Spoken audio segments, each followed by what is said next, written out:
ሰማያዊውን ሥራ ሊተናኮላት የፈለገው ሰይጣን የተራቡ ሰዎች ሴቶችን ሰብስቦ በደጇ ላይ ቆመ። ግቡ አለቻቸው። ደንገጡ። በፍጹም አፎሚያ ነው የምንፈልገው። ወጣች። እባካችሁ ከመካከላችሁ ያሉ ወንዶች ወደ ቤት መግባት አይችሉም። ባሌ ከሞተ በኋላ ወደ ቤት የሚገባ አንዳችም የለም። ነገር ግን እህቶቻችን ግቡ፣ የተዘጋጀውን ማዕድ ቅመሱ። በፍጹም እኛ ወደ አንቺ ከመምጣታችን በፊት ሰዎች እናደርግ እግዚአብሔር ስም ስንጠራ ነው የቆየነው። ወደ ቤትሽ የምንገባበት አንዳች ምክንያት የለም። ነገር ግን እግዚአብሔር ለአንቺ የላከው መልእክት ይዘን የመጣ ነው። አንቺ ባለቤትሽ ከሞት ከተለየ በኋላ ያስቀመጠልሽን ያለውን ጥሪት እየሰበሰብሽ ድሃውን በማብላት በማጠጣት ጊዜሽን አትተሚ። ብትታመሚ የምትታከሚበት ገንዘብ አይኖርሽም። የሚጠጋሽ ሰው ስለሌለ ብቻሽን ትቀሪያለሽ። እንዲህ ያለውን ነገር ተይ። እንደውም አንድ ንጉሥ አለ፣ ሚስቱ የሞተችበት ብቸኛ የሆነ ለዚያ ሰው ሚስት እንድትሆኙ እንድትዳዩ ቅዱስ የሆነው መንፈስ መጥቶ ነው የመጣው። እቺ ሴት የምትመረምር ስለነበረች፣ እቺ ሴት ጠንካራ ሴት ስለነበረች፣ እቺ ሴት ቅዱስ ሚካኤልን የምታውቀው በመጽሐፍ ቅዱስ ሚካኤልን የምታውቀው በትምህርት ስለሆነ እንግዲያውስ እንዲህ ያለው ምክር እግዚአብሔር ምክር ሊሆን አይችልም። እንዲህ ያለው ሐሳብ ፍጹም ከእግዚአብሔር ሊሆን አይችልም። እንዲህ ያለው ሐሳብ መስመሩን የሳተ ነው። እንግዲያው እናንተ እዚህ የቆማችሁ ሰዎች እውነተኛ የእግዚአብሔር መልእክተኛ ከሆናችሁ ባሌ ባደራ የሰጠኝን እኔም ደግሞ በጸሎት የምማጸነውን የቅዱስ ሚካኤልን ሰላም አላችሁና በዚያ እናንተ ተሳለሙ በረከትን አገኙ ብላ ወደ ውስጥ ገብታ ቅዱስ ሚካኤልን ባላ ስጦታ አድርጎ የተሳለውን ያንን የቅዱሳን ስዕላቱን ይዛ ስትመጣ እነዚያ አድርገን በተለያየ መንገድ ተሰውረው መጥተው የነበሩት ሁሉ መልካቸው ተለወጠ። ማንጎራጋት መጮ ጀምሮ ያን ጊዜ ሰይጣን ምን አለ? ዛሬ የቅዱስ ሚካኤልን ስም ይዘሽ መጥተሽ እንደዚህ ነገር እንዳሳየሽኝ አትቀሪም። ሰኔ 12 ተመልሼ እመጣለሁ። ያን ጊዜ የመላእክት አለቃ ቅዱስ ሚካኤል ለሕዝቡ ሁሉ ሊጸልይ በእግዚአብሔር ፊት ይቆማል።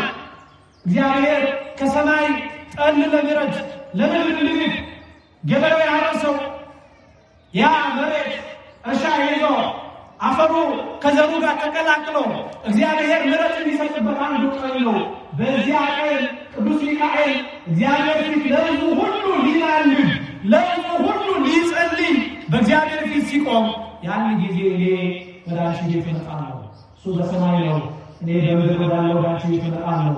ዛሬ አስጨንቀሽ እንደዚህ አድርገሽ አዋርደሽ ላክሽኝን ይሄንን ስዕል ብጥስጥሱን አውጥቼ ተአምሬን ኃይሌን እገልጣለሁ ብሎ ዝቶባት ሄደ። ቀኑ ደረሰ።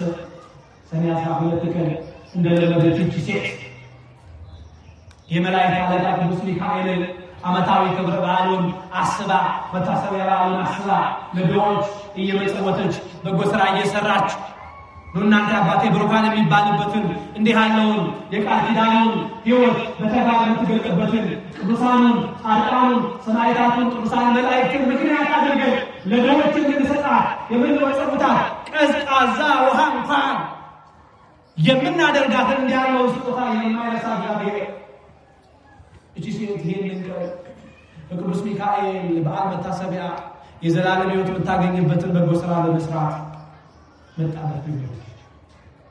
ራሱ የብርሃን መልአክ አድርጎ እንደዛተ መጣ። ራሱ መልአክ አድርጎ መጣ። ቅዱስ አፎሚያ ሆይ እስከዛሬ የተጋደልሽውን ጸሎት የለመንሽውን ልመና እግዚአብሔር ሰማ። ፈታኝ ሰይጣን በዚህ ቀን ዝቶብሽ ሄዶ ነበረ። እመጣለሁ ብሎ ሄዶ ነበረ። መጥቶሱ ፈተና ከማድረሱ በፊት እኔ ጸሎትሽን ላሳርግልሽ እነሆ የምትጠሪ እነሆ መልአክ መጥቷል።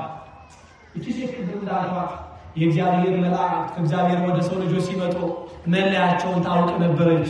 የጠየቀች ያነበበች ነበረችና አንድ ነገር ገራ ስትታይ ብርሃናዊ መልአክ ትመስላለች። ነገር ግን ደግሞ የእግዚአብሔር መልአክ ወደ ሕዝቡ ሲሆን በእጁ ላይ የሚይዘው የመስቀል ምልክት የለብህም አለች። ያን ጊዜ እንዳወቀች እንደተረዳች እንደጠረጠረችው ገባች። እውነትም አንተ የመላእክት አለቃ ቅዱስ ሚካኤል ከሆን ገብቼ ባለ የሰጠኝን ያንን ስዕሉን ይዤ ልምጣ ብላ ስትሄድ እንደለመደው ልትቀጠቅጠው እንደለመደው መከራ ሊቀምሰውና አንገቷ ላይ ተጠመጠመባት። ተመልከቱ። ያን ጊዜ በስሙ የምታመልለት በስሙ የምትማጸንበት ሁሉ ጊዜ ከስዕሉ ፊት ቆማ የምትለምነው እቺ ቅድስት ሴት የመላእክት አለቃ ቅዱስ ሚካኤል ድረስልኝ፣ እነሆ ከዚህ ፈተና አውጣኝ አለችው። እሷ ሐሳቧን ተናግራ ሳትጨርስ እሱ በእግዚአብሔር ፊት ቆሞ ስለ ሰው ልጆች ሁሉ ምሕረትና ምልጃ እየለመነ ነው። ከቶ ወደ አንቺ አይመጣም ብሎ የተዘናጋው ሰይጣን ሐሳቧን ሳትጨርስ የእግዚአብሔር መልአክ የመላእክት አለቃ ቅዱስ ሚካኤል እየበረረ ወደ አፎሚያ መጣ። ወደ አፎሚያ መጣ። እየበረረ ያስጨነቃትን ያስጨነቀው ጀመር። መከራ ላይ የመጣበትን መከራ ያበዛበት ጀመር። ቀጥቅጦ ከእግሯ በታች አለ። ያን ጊዜ ያ ሰይጣን እንዲያለው ፈተና እንዲያለው መከራ ቢበዛበት የመላእክት አለቃ ቅዱስ ሚካኤል ያለ ስዕል ባለበት አንተ በምትጠራበት ቦታ ሁሉ ከዚህ በኋላ ያልገኝ ቃል ገባልሃለሁ፣ እባክህ ከዚህ መከራ ከዚህ እሳት ከዚህ ወላፈን ከሚያቃጥለው ነገር ሁሉ አውጣኝ ብሎ ተሸንፎ ቅዱስ ሚካኤልን ለሚጠራ በስዕሉ ፊት ለሚተማመን በስሙ ቤተክርስቲያን ለሚታነጽበት በስሙ በጎ ሥራ ለሚሰሩ በቤታቸው የቅዱስ ሚካኤልን ስም ለሚጠሩ ሰዎች ሁሉ ዳግም እነሱ ጋር ላይደርስ ቃል ገብቶ ተሸንፎ የሄደበት ታላቅነት የእግዚአብሔር ልጆች ራሱን ብርሃናዊ መልአክ እስከ ማድረግ እንደዚህ ያለው ፈተና ያመጣል። ለምን ካለ ክርስቲያኖች ለቅዱሳን መላእክት የምንሰጠው ክብርና ፍቅር ማን ስለሚያውቅ ነው? ማን ስለሚያውቅ ነው? ፈታኛችን ስለሚያውቅ ነው። ተመልከቱ። የማቴዎስ ወንጌል ምዕራፍ 18 ቁጥር 10 ይላል፣ ከእነዚህ ከታናናሾቹ አንዱን እንዳትንቁ ተጠንቀቁ፣ መላእክቶቻቸው በሰማያት ዘወትር የአባቴን ፊት ያያሉ ይላል። ተመልከቱ። ማንንም እንዳትንቁ፣ በሰማይ በአባቴ ፊት መላእክቶቻቸው ይላል። ተመልከቱ። ዘወትር የአባቴን ፊት ያያሉ። ለምን? ለእያንዳንዱ ሰው ሁለት ጠባቂ መልአክ ስላለው ነው፣ በቀንና በሌሊት የሚጠብቀው። አንዱን ሰው ስትንቁት ክርስቲያኖች፣ አልተማረም ብላችሁ ስትንቁት፣ እውቀት የለውም ብላችሁ ስትንቁት፣ ደንግባት የለውም ብላችሁ ስትንቁት፣ እዚህ ግባ የሚባል አይደለም ብላችሁ ስትንቁት፣ የናቃችሁ ሰውየው ብቻ አይደለም ጠባቂ መልአኩን ጭምር በመጽሐፍ ሚለው እንደዚያ። ከነዚህ ከታናናሾች አንዱን እንዳትንቁ ተጠንቀቁ። ለምን? መላእክቶቻቸው በሰማይ በአባቴ ፊት ይሄንን ያደርጋሉ። ጠባቂ መልአክ አለ ልጆች በቀንና በሌሊት የሚጠብቀው። ዛሬ እንዳጋጠመን ፈተና አጋንንት ዓለም ላይ እንደተዘራበት ዘንዶውን ይህንን ዓለም እንደተቆጣጠረበት ቢሆን ኖሮ ማን ወጥቶ በሰላም ይገባ ነበር? እግዚአብሔር ልጆች ጠባቂ መልአክ ስላለ በዚህ ምድር ጠባቂ ያላቸው ሰዎች አሉ። ባለስልጣናት፣ ከፍ ያሉ ዝና ያላቸው ሰዎች ጠባቂ ሊኖራቸው ይችላል ለሴፍቲ ተብሎ። የኔና የእናንተ ጠባቂዎች ግን ማን ናቸው? ምሳሌ መላእክት ናቸው። ለዚህ ነው ለዘካርያስ ታየው ማን? የጌታ መልአክ። የጌታ መልአክ ታየ። ቅዱሳን መላእክት በእንደዚህ ነገር ይገለጻሉ። እግዚአብሔር ልጆች ረቂቃን ናቸው ፍጥረታቸው። በነገራችን ላይ በቅዱሳት መጻሕፍት ውስጥ ከመጽሐፈ አስቴርና ከትንቢተ ሐጌ በስተቀር ቅዱሳን መላእክትን አገልግሎት በሁሉም የመጽሐፍ ቅዱስ ክፍል እናገኛለን። በእነዚህ የሁለት ክፍሎች ብቻ ነው የቅዱሳት መጻሕፍት አገልግሎት ውስጥ የቅዱሳን መላእክትን አገልግሎትን ማናገኝ። በሁሉም ክፍል ቅዱሳን መላእክት በነገርነት ውስጥ ቅዱሳን መላእክት በእያንዳንዳችን የሰው ልጆች ሕይወትና አገልግሎት ውስጥ ተሳትፎ አላቸው። ተፈጥሯቸው ረቂቅ ነው በእውነቱ።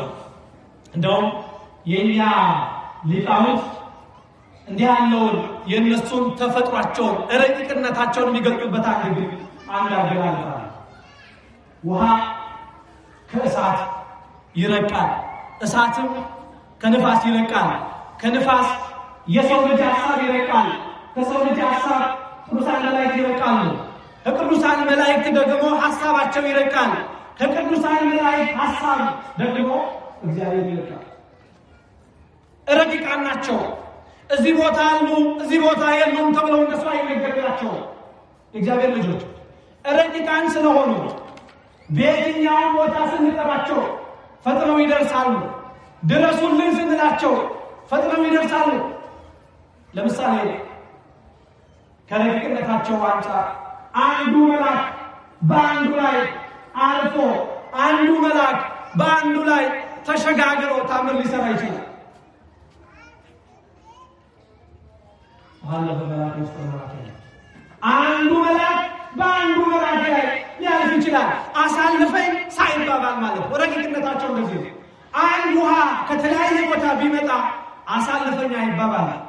አንድ አየር ከተለያየ ቦታ ቢመጣ ልለፍ አይባባል። ይሄ ረቂቅ የመሆን ከአይምሮ በላይ የመሆን ጥበብ ነው። የቅዱሳን መላእክት አገልግሎታቸው ከዚህ በላይ የሚረቅ ነው። እግዚአብሔር ልጆች ይረቃል። ከዚህ በላይ በሐሳብ ብቻ ሳይሆን ረቂቅነታቸው በአካል ነው። ተጨንቀን ተቀበል ላለንበት ሰዓት የመላእክት አለቃ ቅዱስ ሚካኤል ድረስልን ስንለው ረቂቅ ስለሆነ ፈጥኖ ይደርሳል። ልክ እንዳሆነ መከራው እኛ ላይ ሳይደርስ የተቃጣው ችግር እኛን ሳያገኝ የእግዚአብሔር መልአክ ፈጥኖ ይደርሳል። በነገራችን ላይ እግዚአብሔር መልአክ እቺኛ የምንኖርባት አንዷ እቺ ምድር የምትባለው ፕላኔት ለአንድ መልአክ እንደ ኳስ ነች። የሰማችሁ እንደ ኳስ እቺ አሁን እኛ በብሔርና በተለያየ መንገድ የምንጋደልባት ወንድም ወንድሙን የሚገልበት አንተ ከዚህ አይደለም፣ አንተ ከዚህ አይደለም፣ አንተ ከዚህ አይደለም የምትባባልባት እቺ ምድር በዓለም ደረጃ ለአንድ መልአክ ኳስ ነች። የሰማችሁ ለአንድ መልአክ ኳስ ነች። ይሄንን የዮሐንስ ራእይ ምዕራፍ 18 ቁጥር 1 ጀምሮ ሂዱና አንብቡት። እንዲህ ይላል። እስኪ እንቃራለን በሉ። ታላቅ ስልጣን ያለው ምስክርነት ነው። ጮክ በሉ። ታላቅ ስልጣን ያለው መልአክ ከሰማይ ሲወርድ አየሁ።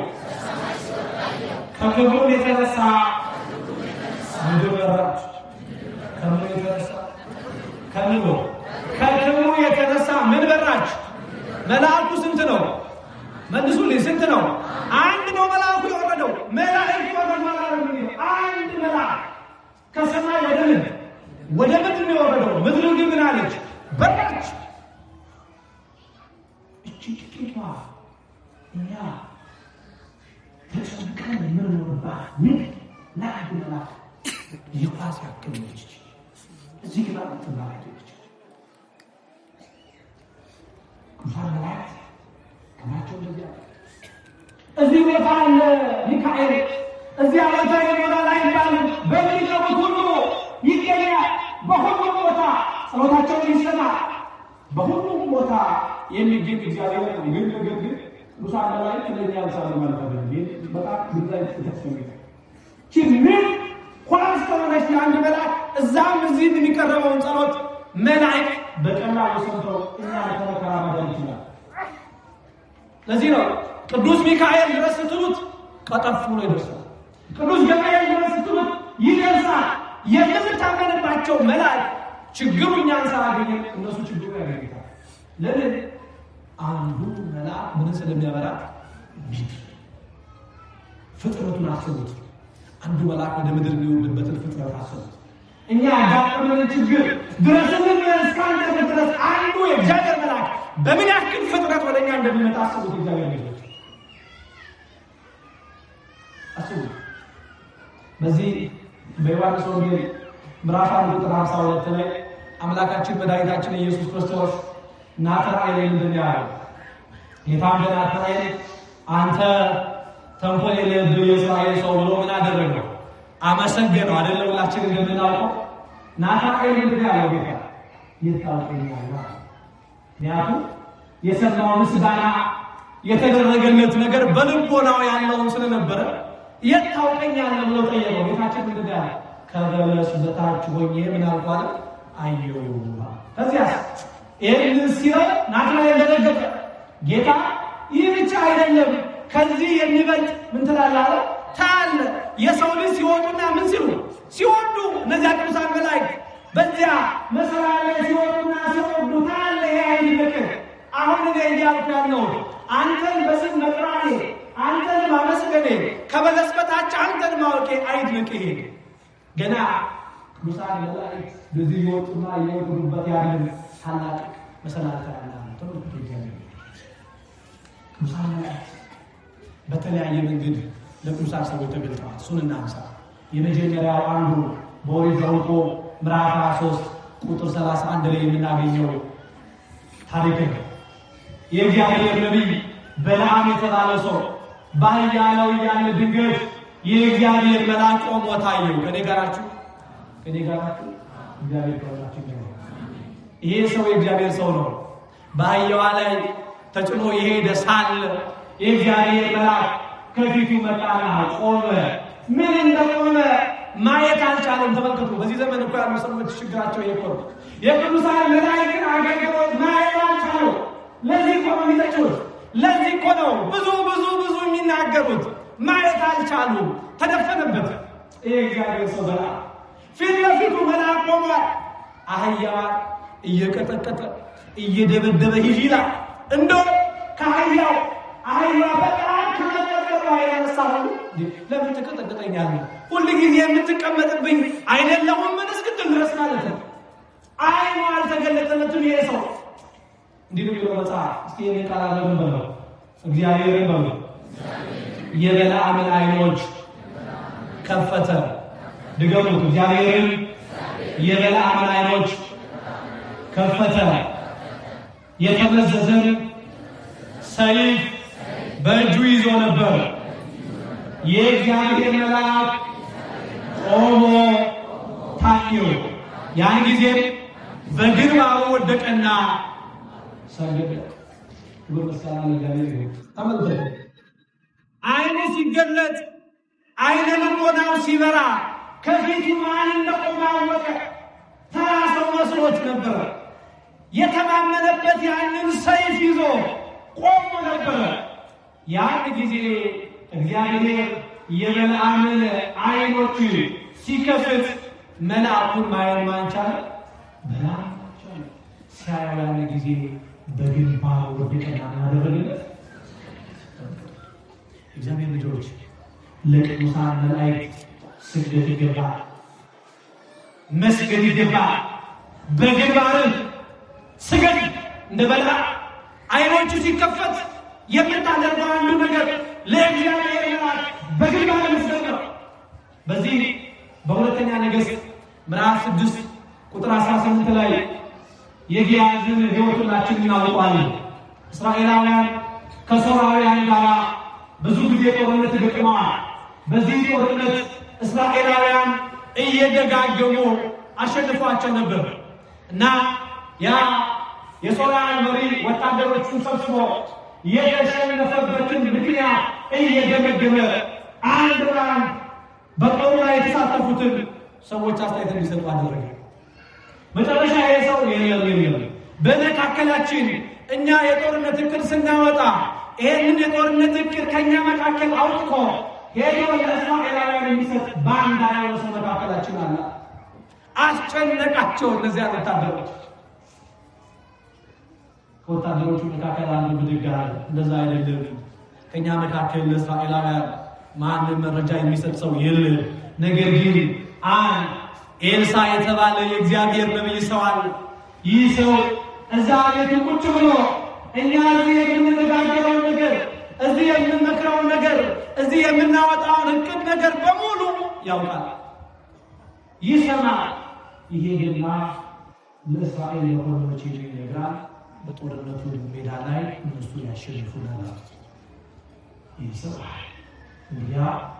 ይሄ እግዚአብሔር ሰው ኤልሳ የተባለው ሰው መግደል አለብኝ አለ። ጦርነቱን ሊጀምር ሰራዊቱን አስፋፍቶ ግዛቱን ይዞ መጣ። ያን ጊዜ የኤልሳ ደቀ መዝሙር የነበረው ጊያዝ በዚያ ተራራማ ቦታ ላይ ይሄ የሶርያውያን መስፍን በወታደሮቹ ሰብስቦ ሲመጣ ደነገጠ። እየሮጠ መጣ ወደ ኤልሳ። አባት ኤልሳ ሆይ እባክህ ከዚህ ሆኖ ሊገሉ ሊወሩ ብዙ ሆነው ወጥተውብናል። እባክህ ከዚህ እንሂዳል። ይገርማቸዋል። ያ የእግዚአብሔር ሰው ኤልሳዕ ግድ የለም ተረጋጋ፣ እነሱ ጋር ካሉት እኛ ጋር ያሉት ይበልጣል። ጊያዝ ደነገጠ።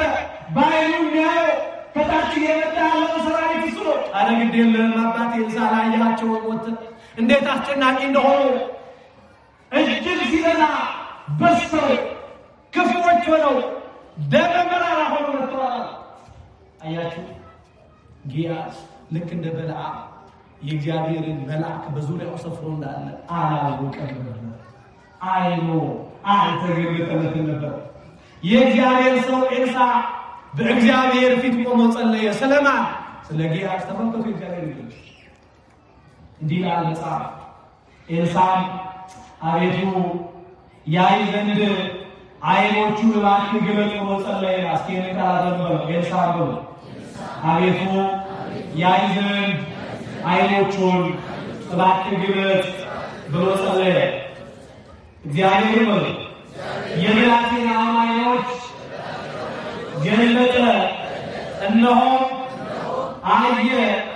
በኤልሳዕ ዙሪያ ያሉትን እነዚያ የእሳት ፈረሶችና ሰረገላዎች ሞልተው ተመለከተ። ቅዱሳን መላእክት እነዚያ ሰረገላዎች ሞልተው ተመለከተ። ማን እንደከበበው አየ። ያን ጊዜ የሶርያውያኑን መስፍን እንዲህ ያለው የጦርነቱን ነገር ይፈራ የነበረው ጊያዝ አቆ ተገለጠለት። ቅዱሳን መላእክት ፍቅራቸውን፣ ሕይወታቸውን፣ አማላጅነታቸውን፣ ጠባቂነታቸውን፣ ሩህሩህ መሆናቸው ስለኛ በእግዚአብሔር ፊት ስለኛ ብለው እንደሚማልዱ የምናውቀው አይናችን ከተገለጠ ብቻ። ብዙ ለቅዱሳን ሰዎች ብዙ አትጨነቁባቸው፣ አይናቸው ስላልተገለጠ። መጽሐፍ የሚነግረን ያንን ነው። ሲገለጥላቸው ነው አንዳንዶቹ ወድቀው የሰገዱላቸው። ሲገለጥላቸው ነው አንዳንዶቹ ከችግር የሚያወጣቸው ያወቁት። በእንደዚህ መንገድ በብዙ መንገድ ተገልጸዋል።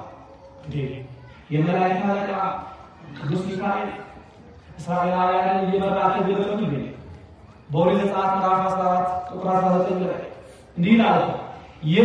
የእስራኤልን ሰራዊት ፊት ይሄድ የነበረው የእግዚአብሔር መልአክ ፈቀቅ ብሎ በኋላቸው ሄደ፣ የደመናም አምድ ከፊታቸው ፈቀቅ ብሎ በመካከላቸው ቆመ ይላል። ተጨንቀው የነበረው ያ ሕዝብ ከኋላ እየገሰገሰ ደረስኩ እያለ የሚመጣው ያ መከራና ስቃይ አብዝቶ የነበረው ያንን የለመዱትን የሚያውቁትን በስቃይ ኖረውበት የእግዚአብሔር መልአክ ከሰማይ በምድር ሙሴን ተስፋ አድርጎ መጣው። ያ ሕዝብ ከኋላ እየገሰገሰ እየመጣ ያለው የፈርዖንና የሰራዊቱን ጭንቅ ውስጥ ገብቶ በነበረ ሰዓት የእግዚአብሔር መልአክ ፈቀቅ ብሎ ከፊታቸው ቆመ። ማለት ነው የመላእክት አለቃ ቅዱስ ሚካኤል ቆመ። ከፊታቸው የመራ ፈርዖንና ሰራዊቱን ሁሉ ይዞ የነበረውን ያን መተማመኛውን ተስፋ ያደረገ ሌሊቱን በብርሃን የመራ ቀኑን ጨለማ እያደረገ ፀሐዩ እንዳይከብድባቸው ደመና እያደረገ ከሰማይ መና እያወረደ ከምድር ከጥቁር አለት ድንጋይ ላይ በቅዱስ ሙሴ አማካኝነት ውሃ እያጠጣ የመራ ታላቁ መልአክ የምህረት መልአክ ቅዱስ ሚካኤል እኮ። ለዚህ ነው የእግዚአብሔር መልአክ በሚፈሩ ሰዎች ዙሪያ ይሰፍራል ያድናቸውማል ያለው ቅዱስ ዳዊት እኮ። በሚታመኑት ላይ እግዚአብሔርን በሚፈሩ ሰዎች ዙሪያ ላይ የእግዚአብሔርን ስም በሚጠሩ ሰዎች ላይ የእግዚአብሔር መልአክ እንደዚህ ነው ከፊት ይቆማል። አልገፋ ያለ መከራ አልሆነ ያለ ጉዳይ ብዬ ተውኩት ያልከውን ጉዳይ እግዚአብሔርን በመፍራት መንገድን ጀምር። ያን ጊዜ እግዚአብሔር መልአክ እግዚአብሔርን ከሚፈሩ ሰዎች ዙሪያ ላይ ይገኛል። ኢትዮጵያውን አበቤት ካታስታውሱት እንዴ የነብዩ የቅዱስ ኤርምያስ ደቀ መዝሙር የነበረ ሰው አይደል? የእግዚአብሔር መልአክ እኮ ተገልጦ ነግሮታል እኮ ለዚህ ለቅዱሱ ኢትዮጵያዊ ለነበረው አቤሜሌክ የእስራኤልን መጥፋት ነግሮታል። ተመልከቱ። እንኳን እኛን መርዳት አይደለም ወደፊት የሚመጣው ነገር እንድንጠብቅ እንዳንጠብቅ ከሚመጣው ነገር ራሳችንን እንድንጠብቅ የቅዱሳን መላእክት አገልግሎት እንዴት ነው የሚደረገው? እግዚአብሔር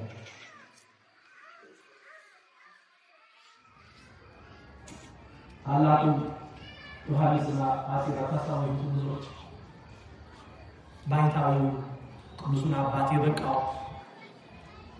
ሰሌን እየሰራ ያንን እንቅብ እየሰራ በገበያ መካከል ወስዶ ሊሸጥ ይዞ በገበያ መካከል ይዞ ያንን እንቅብ ይዞ ወደዛ ሊገዛው አንድ ሰው መጣ። ይሄ እንቅብ ስንት ነው የሚሸጠው ይለዋል። እሱ ግን ዋንሳሲ ተነጥቆ ወደ ሰማይ ቅዱሳን መላእክት ጋር ስለነበረ ለሚገዛው ሰው ሚካኤል ነው ገብርኤል ነው የሚበልጠው እያለ ይነግረዋል። ያ ሰው ያንን እንቅብ ሊገዛ ስንት ነው እያለ ይጠይቀዋል። እሱ ተመስጦ ሄዶ ቅዱሳን መላእክት ተገልጠውላቸው ላሉ ሚካኤል ነው ወይስ ገብርኤል ነው የሚበልጠው ይላል። በግርማው የተነሳ እንደው የዚህ ቅዱስ አባት ደቀ መዝሙር አንድ ጊዜ መጡ ይላል። አባታችን ሆይ ዛሬ ቅዱሳን መላእክት እኮ ሲወጡ ሲወርዱ በሰፊ ጉባኤ ሆነን ሳለን ስሙን ስንጠራ እግዚአብሔርን እየተማጸንን ሳለን አየነው። ምንድን ያለው ይስፋልሳት እንግዲህ መላእክትን በማየታችሁ ደስ አይበላችሁ፣ ይልቁንም የራሳችሁን ኃጢአት በማየታችሁ ምኖቹ ነው አለ ደስተኞቹ ነው።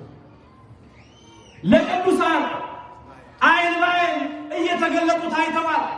እንዴ ሁላችን የምናውቀው ቅዱስ ዮሐንስ ቁጥረ ገጽ የአምላኩን ስቃይ መከራ ካየ በኋላ መሳቅ ያቆመ በሕይወቱ ከዚያ መከራ በኋላ አንድ ጊዜ ስቋል። እሱ መቼ መሰላቸው? አንድ ሰው ቁጭ ብሎ ከልብሱ ሰፊ ጋር እየተከራከረ እያየ እየተማገተ እያየ ተመለከተ እና የእግዚአብሔር መልአክ መጥቶ ለቅዱስ ዮሐንስ እንዲህ አለው፣ ይሄ ሰው እኮ ከዚህ ልብስ ሰፊ ጋር የሚጨቃጨቀው ከዚህ ልብስ ሰፊ ጋር ብዙ መከራ ውስጥ የገባ የሚሳደው ልብስ የማገባው ነገር ለብሰው ነው አላደረስክልኝም እያለ ልብስ የሚሰፋውን ሰው በቁጣ እየነደደ የሚናገረው ዛሬ እኮ ነፍሱ ከሥጋው ተለይታ የምታድር ሰው ነው አለ።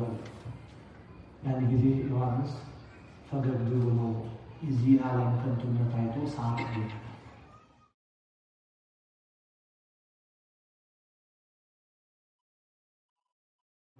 ወታደር ይቻላል ወደ ቅዱሳን መላእክት መጸለይ ምንድን ያስፈልጋል? ይህ መሰረታዊ ጉዳይ ነው። ለምንድን ነው ወደ ቅዱሳን መላእክት የምንጸለየው? እንዲሁ ሰዎች እንደሚሉን ጸሎታችንን ለእግዚአብሔር አናቀርብም ወይ? ለምንድን ነው ወደ ቅዱሳን መላእክት መጸለይ ያስፈልጋል? እግዚአብሔር ልጆች አንዱ በዛሬው ዕለት ቅዱስ አፎሚያ በስዕሏ ቅዱስ ሚካኤልን የተማጸነ ስትማጸን ስትለምን የእግዚአብሔር መልአክ መጥቶ ከችግር አዳናት። ባህራንም የተባለውን በባህር ተጥሎ የነበረውን ሕፃን በዚያ መንገድ ሕይወቱን ወደ ሞት የቀየረ ታላቁ መልአክ በተለያየ ጊዜ ለቅዱሳን ሰዎች ቃል ኪዳን እየገባ የመላእክት አለቃ ቅዱስ ሚካኤል የተገለጠበት አንዱ ምክንያት በስሙ ለሚጣሩና በስሙ ለሚማጸኑ ሰዎች የመላእክት አለቃ ቅዱስ ሚካኤል በዚህ መንገድ ፈጣን ተራድኦ ስላለው። በዚህ በመጽሐፈ መሳፍንት ምዕራፍ 6 ቁጥር 3 ላይ ጌዴዎንን እናየዋለን። ጨርሻለሁ። ጌዴዎን የእግዚአብሔር ሰው ነው። ከእኛ ጋር ሆነው ሳለ መከራ ከደረሰባቸው ከግብፅ ያወጣን አምላክ እግዚአብሔር አሳልፎ ለምድያም ሰጥቶናል ብሎ ተስፋ በቆረጠ ጊዜ የጸለየውን ጸሎት የምናነሳው ይህ ለእኔና ለእናንተ በጣም መሰረታዊ ጉዳይ ስለሆነ እነዚህ ሰዎች እግዚአብሔር ከእኛ ጋር ከሆነ ይሄ ሁሉ ነገር ለምን ደረሰብን? ከግብፅ ወጥተን ለምድያም አሳልፈን የተሰጠንበት ምክንያት የእግዚአብሔር ሕዝቦች ሆነን ሳለን ለምን ሁሉ መከራ ደረሰብን? ለምን ሁላችን ቃላችን ለምን ልባችንን እግዚአብሔር ማበስ ተወ? ለምን ጸሎታችንን መስማት ሰው ብለው እንደኔና እንደናንተ የተጨነቁ ሰዎች ናቸው። ያን ጊዜ የእግዚአብሔር መልአክ በእግዚአብሔር ፊት ለምልጃ ቆመ። እኔ ጋር ናችሁ? የእግዚአብሔር መልአክ ለምልጃ በእግዚአብሔር ፊት ቆመ። እንዲህ ማለት ይህን ቃል አብረን እንበለው ሁላችን። እንዲህ ይላል ቃሉ። ሄደ እስኪ በሉ እስራኤላውያንንም ከምድያማውያን እጅ አውጣ አለው። ማንም? የእግዚአብሔር መልአክ በእግዚአብሔር ፊት ቆመ። እባክህ ጌታ ሆይ እነዚህን ልጆችህን ከዚህ መከራ አውጣቸው፣ ይበቃቸዋል። ይሁንና የመከራ ዘመን ነው። እግዚአብሔርም የመልአኩን ልመና ሰማ፣ የመልአኩን አማላጅነት ተቀበለ። ከዚያ መልሶ ስለነሱ በእግዚአብሔር ፊት ምልጃ ስላቀረበው መልአክ እግዚአብሔር ድምፁን አሰማ። ይህ እስራኤላውያንን ከምድያማውያን እጅ አድናለሁ። ያን ጊዜ ይሄንን ስልጣን ተቀበለ።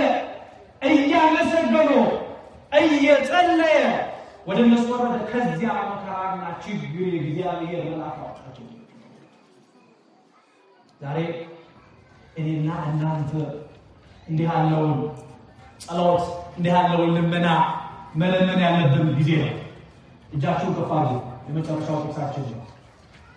እግዚአብሔር በሉ መልአኩን መልሶ አቤቱ የሰራዊት ጌታ ሆይ እነዚህን 70 ዓመት የተቆጣቸውን የኢየሩሳሌምን የይሁዳን ከተሞች የማትምራቸው እስከ መቼ ነው?